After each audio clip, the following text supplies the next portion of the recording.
you get a lot of oh, this card's fake. Like that's the number really? one, like, all the time, right? You get this card's fake. Oh, that's a fake card. Oh, this is like fake. Because my YouTube shorts are doing really well, so they were getting like thousands of views. And it was just like, but then you go check the profile, right? 100% of the time, it's some little kid. Yeah. It's a kid. It's fake. I'm like, mate, that's like $2,000 Charizard, bro. Like, that's not fake.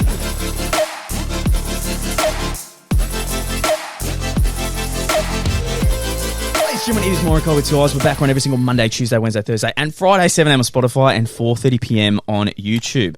Mate, we've got a guest. We've got a today. guest, a Pokemon YouTuber. Is that what you'd like to be? Pokemon, yeah, Pokemon enthusiast now. Yeah, that's it. Even better. Yeah, mate. I once, I remember when I was selling I found like a Dragon Ball Z chip packet once, and I sold it on Facebook Marketplace, and I met a guy who was a Pokemon enthusiast, and his collection was like, he told me like 300K worth. Yeah. Yeah. So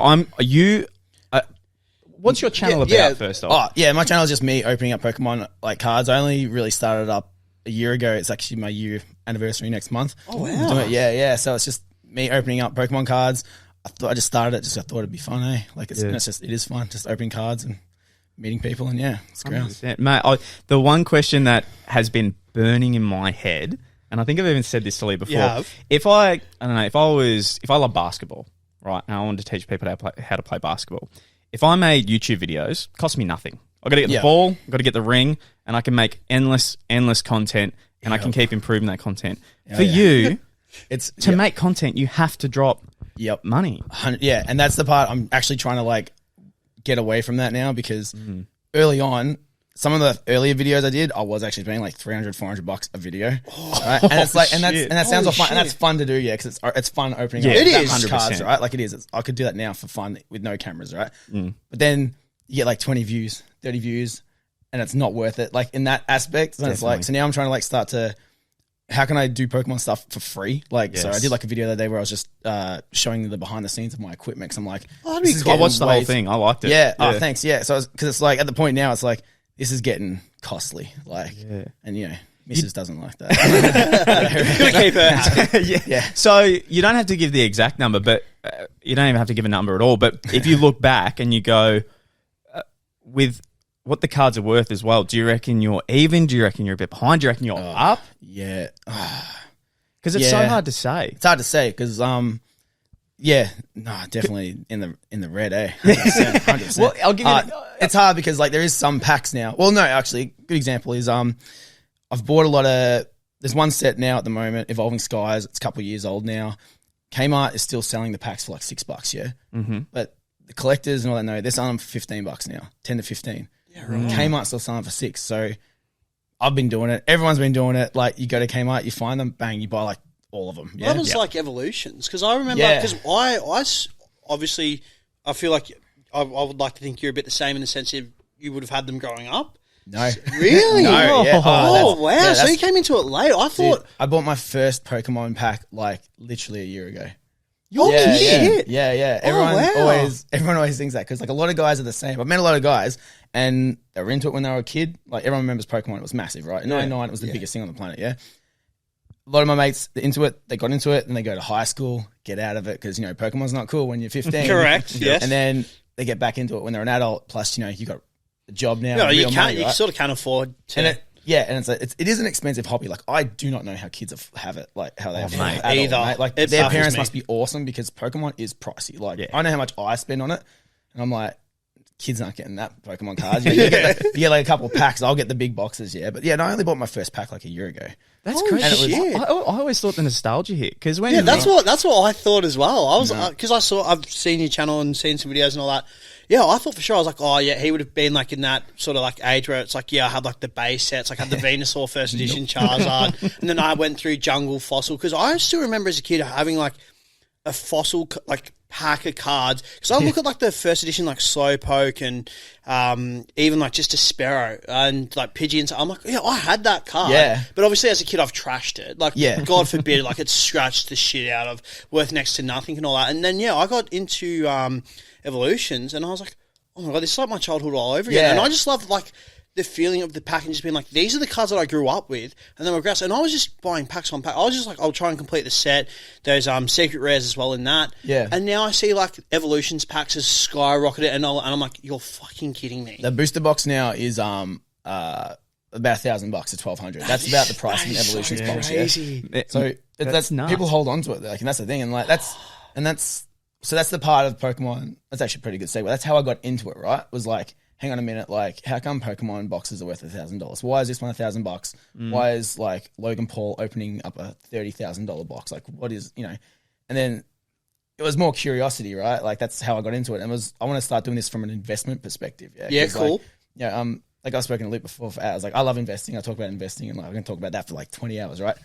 And a lot of these investors I was like watching on YouTube, Pokemon kept like popping up. Yeah, right. So then these guys like talking about like, oh yeah, I own like 50 properties. I'm into crypto. I got shares and I got Pokemon cards. And I'm like, hang on a minute, like that's so random. Like, I haven't thought about Pokemon in like 20 years, right? Because like my brother was into it when I was younger, right? Okay. So like I sort of knew about Pokemon, but in my head, Pokemon's been dead for 20 years, right? Like generally. Yeah, didn't know enough. I've just thought stepped away from it completely. Yeah, and then like, you know, once you're in it, you realize, oh no, crap, that's everywhere. Like Pokemon's everywhere. Like it's definitely not dead. Oh, the app brought it back too. The Pokemon Go was it had a couple of huge. boosts. So Pokemon Go, when that came out, that kind of boosted it again. I remember sort of thinking about, oh, Pokemon's back. Didn't really care about it. Yep. And then, yeah, like last year, like I said, I kept hearing about like all these investors. I'm like, that's like the third investor I've heard mention Pokemon.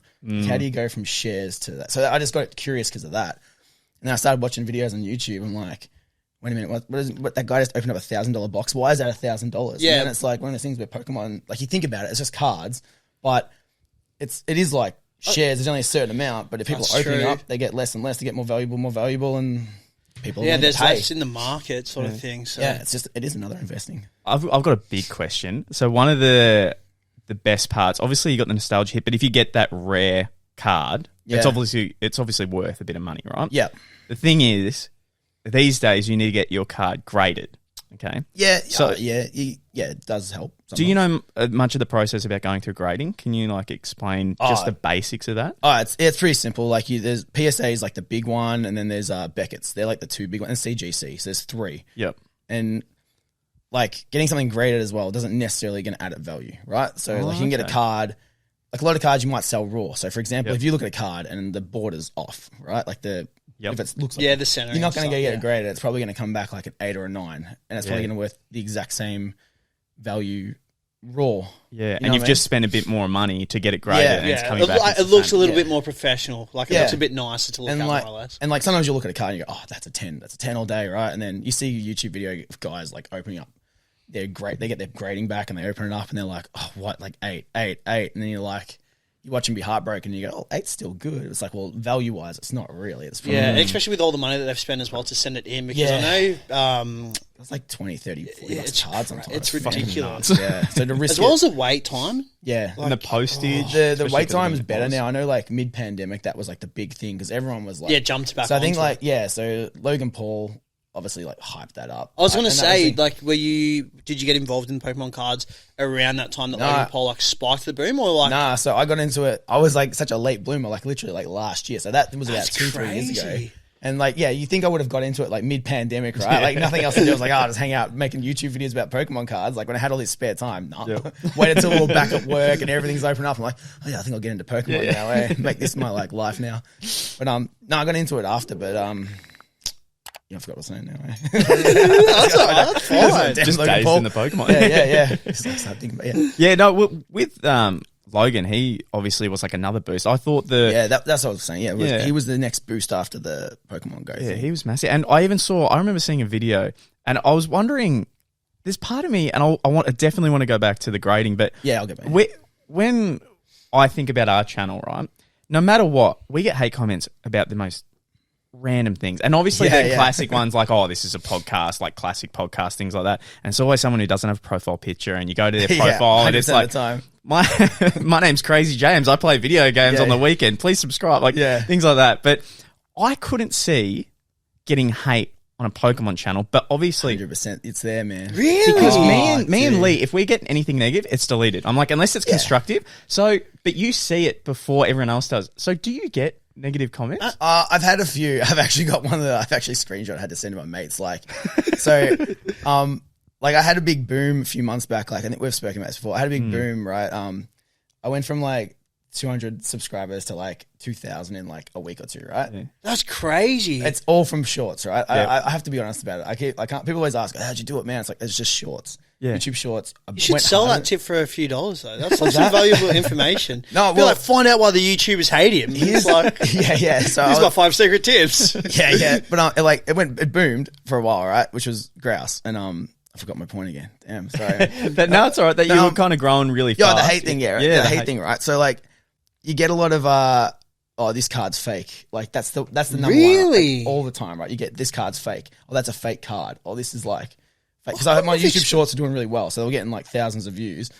And it was just like, but then you go check the profile, right? 100% of the time, it's some little kid. Yeah. It's a kid. It's fake. I'm like, mate, that's like $2,000 Charizard, bro. Like, that's not fake. Like, you know, like. You can't argue with people like that. Because I was thinking, I was like, oh, if you're opening Pokemon cards, I can't imagine the community just being negative because you're just opening a packet of cards, you're sharing excitement. But then I did see that there was a video once where Logan Paul, he was so obsessed with Pokemon, he made this resin table where he put Game Boys in the table. Yeah, he got hate for that, but that was awesome. I thought it looked amazing. I was like, just put 15 Game Boys in a table, made like a Pokemon border, and I was like, what an awesome way to showcase your love for something. And he just got roasted. Yeah. How, you know, now poor kids don't get to they enjoy can't play these collectibles. If and all that. It's like they were being sold. Though. I was Like, like, clearly, it wasn't wanted anyway. If you Every go on community has eBay- hate. If you go on eBay right now, you can buy like 30 Game Boys, like right now. Yeah. Just in like one, like that's a thing. People sell them by bulk because once again, people forget Game Boys were massive in the 90s. They made millions of them. Yeah. They're all still floating around out Yeah. there. Like you can lose a few to a resin table. Like, you know what I mean? Like they're out People there. just hate to hate. I couldn't believe it. Oh yeah, no, like, I don't really mind. Like I'll tell you what though, Pokemon community as a whole, like generally is like they're all awesome. Like you think they're gonna be all like, I'm gonna offend so many people right now. Like, you think they're gonna be nerdy, geeky people, but they're not. Like they're obsessed about Pokemon, but they're all adults. There's a lot of us. So I thought, man, what am I doing? I'm 35, like getting into Pokemon now. This is idiotic. And then as I started doing the channel and meeting more people, like hell, everyone's like 35 collecting Pokemon cards. Everyone's got families, businesses, still collecting Pokemon cards, man. Yeah. And the amount of people now I've met who are like, there's been a few now I've met who have quit their jobs to do cards full time. That's so Like, cool. How is it going for them? I'm so curious about that. Okay, so I'll use a great example. This his name's Gabe. TRA Gabe. He's just opened a store, TRA Collective. Give him a shout out. Yeah, beautiful. Yeah, lovely. He's just opened up a store in Bentley, right? Yep. He's been like, I spoke to him the other day. He's been trading, selling cards for years. Like he knows all the ins and outs. Like he has a mad collection. So he was selling. We were selling cards at the same market, the Caribbean. Yeah, yes. And he had a stall there. I had a stall there. That's how I met him. And he was telling me like a few months back. He said, "Hey man, I'm thinking about opening up a store." And I was like, "Oh yeah, cool man." And I was thinking we all want to open a store.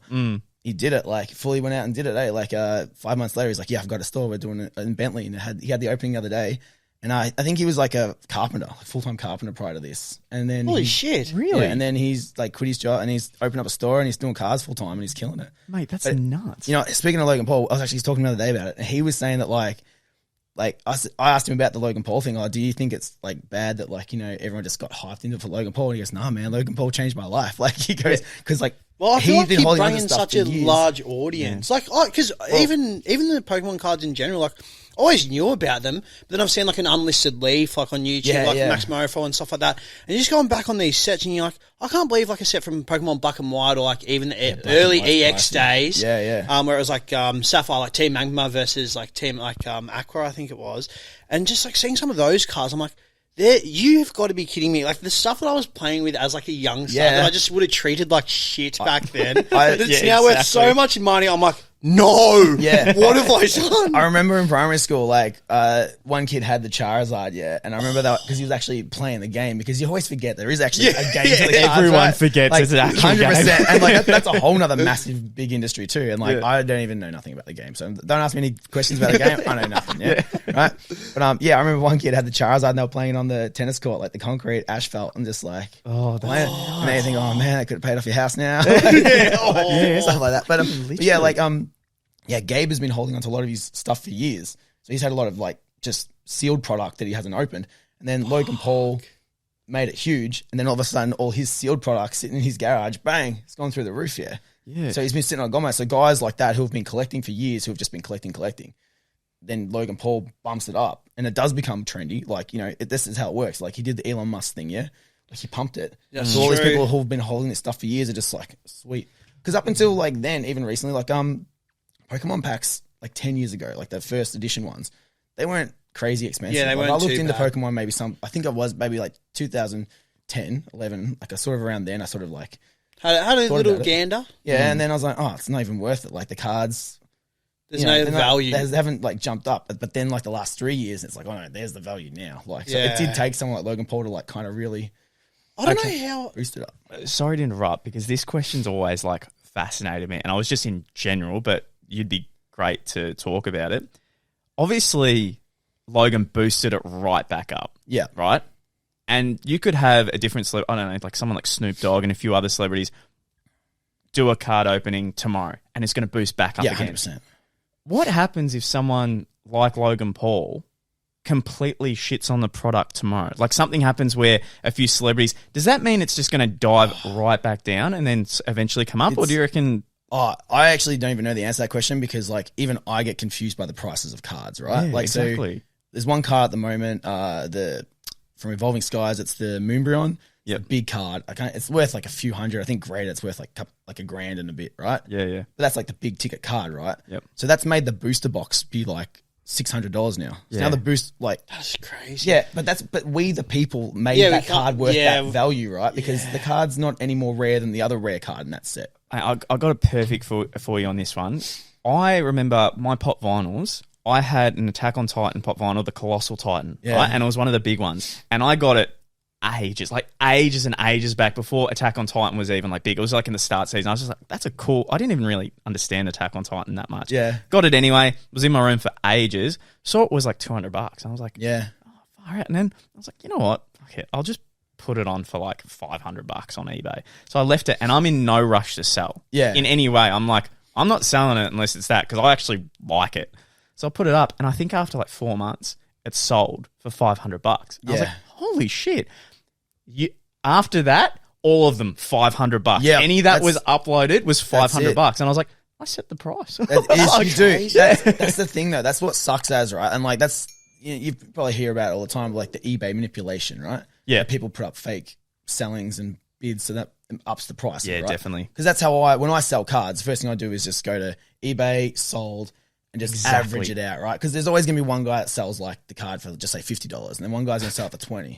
My dad used to do that all the time. He'd go to eBay for one of his paintings, like, look, $1,000. I'm going to go sold. I'm like, Dad, 20. Yeah, it's $20. You got to go sold. You got to go sold because like I was looking. I bought a bunch of these Michael Jordan cards, like because sometimes I just dabble in other things. Just like, I was like, Michael Jordan cards, why not? $8. Yeah, I'll risk it for the biscuit. So I bought a bunch of these like $8 Michael Jordan cards. Right, got home. You go on eBay.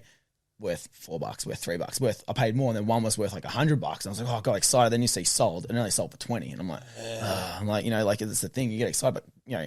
I think I remember that though, because you showed me, because I was under the misconception with eBay as well. Some of the Vegeta Chrome Pops when they first came in circulation, I'm like, oh my god, the bite now is crazy. And I remember Luke being like, yeah, dude, the bite now looks crazy, but he's like, let me show you this side of eBay. And when I saw that, I was like, oh, wow, they would have got me. And they would have got me real bad. Risk going bid only as well. And then they don't do it correctly, and they might be a kid who set the time like at midnight or instead of a prime time, and you look at their pop and their expensive pops sell for like $15. Yeah. And there's like 7 bids, and I'm like, oh my God, you've got to be strategic about this. You can't just like chuck it up and pops are a whole other thing as well. I've just recently got into the pop. You know, that's another thing I've just started doing now. Like, I love pop vinyls. Like, mate, I've got them on Highland. There's too many. I had a problem. I had too many. I sold so many because, like, I love the idea of being able to display my hobbies in a neat way, where they're all going to be the exact same size, similar, but it's all different hobbies. And then after a while, I got to the point where it was 200 plus, and I went, the whole point of this was showing them off, and I can't show them off. Yeah, you know, I was like, what am I doing? And then they just went too far. Like, and it's like it might be like a Vegeta, but then there's like 30 different Vegetas. So you go in and you're like, I'm going to complete this set, But then you're like, oh, but there's another Dragon Ball Z one, and I mean, I am into Dragon Ball Z, so I can't have to, get that one. And Pop, they're another smart company. Oh, the Funko, they're a smart company like the Pokemon, right? Every month there's a new Pokemon set. There's always a new collection. There's always something to sell, right? Pops do the same thing because, like you say, like I collect Captain Marvels, so they're that's the one that I'm like, I want all the Captain Marvels, And in my head there was 4. There's not. There's heaps of them. They all have a hat, and then they all have sandals. There's literally one. They're the exact same. I have like 2 Superman Pops, right? They're identical, but one of him's like doing that, and the other one of him's like doing that. Yeah. I'm not joking. Right? It's like it's the smallest difference. But then one's like special edition, limited edition. I'm like, why? He's just doing that. Like, and then like, but that's. Man, we've got more to deep dive into, guys. That was Morokai with 2 eyes. Thank you so much for watching, and we'll definitely. I've got some more questions I want to hit you with. Yeah, man. Go for it. All right, thanks for watching, guys. Boom. Boom.